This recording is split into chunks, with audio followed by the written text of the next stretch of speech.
उदासीनता हृदय का ऐसा भाव है जहाँ हमें किसी बात में रुचि नहीं रहती।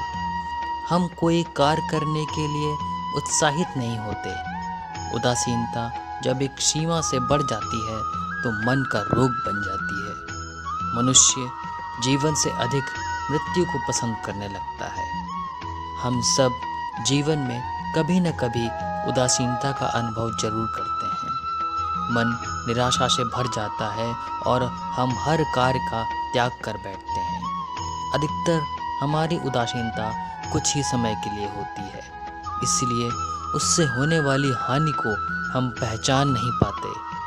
किंतु उदासीनता धीरे धीरे आदत का रूप धारण कर लेती है और हम बार बार उदासीनता के कारण हाथ में लिए कार्य अधूरे छोड़ देते हैं। क्या हम सब के साथ ऐसा नहीं होता? तो वास्तव में उदासीनता है क्या? इसका जन्म कहाँ से होता है? इससे छूटने का क्या उपाय है?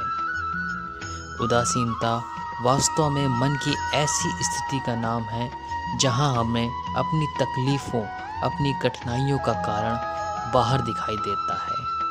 हम कहते हैं कि समाज बुरा है, नौकर या स्वामी गलत है, पति या पत्नी का बर्ताव अनुचित है, जीवन की परिस्थितियां अनुकूल हैं, वक्त हमारा साथ नहीं दे रहा, वगैरह वगैरह। पर जब दुख का कारण बाहर होता है तो उसे बदलने का कोई मार्ग नहीं होता। क्या ये सत्य नहीं? हम समय को किस प्रकार बदल सकते हैं? परिस्थितियों में कैसे परिवर्तन ला सकते हैं?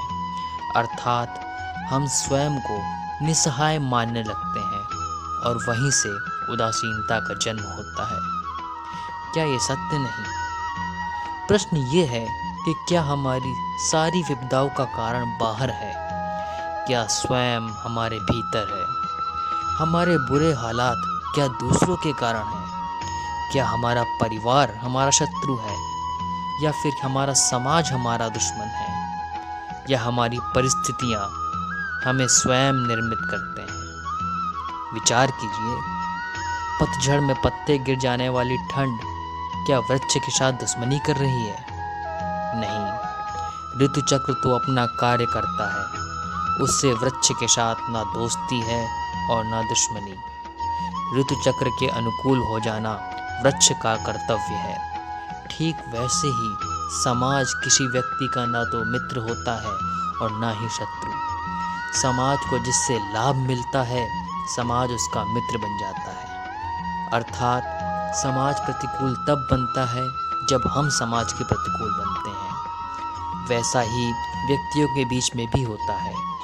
जिसे हम प्रेम करते हैं वो हमें प्रेम देता है। हम जिसे लाभ देते हैं वो हमें लाभ देता है। हमारे हालात बदलने के लिए हम स्वयं अपने आप में परिवर्तन करना पड़ता है। इतना समझ लेने पर स्वयं में परिवर्तन करना कठिन नहीं।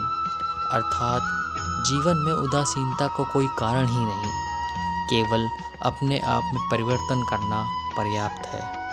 स्वयं विचार कीजिएगा, चिंतन कीजिएगा, मनन कीजिएगा।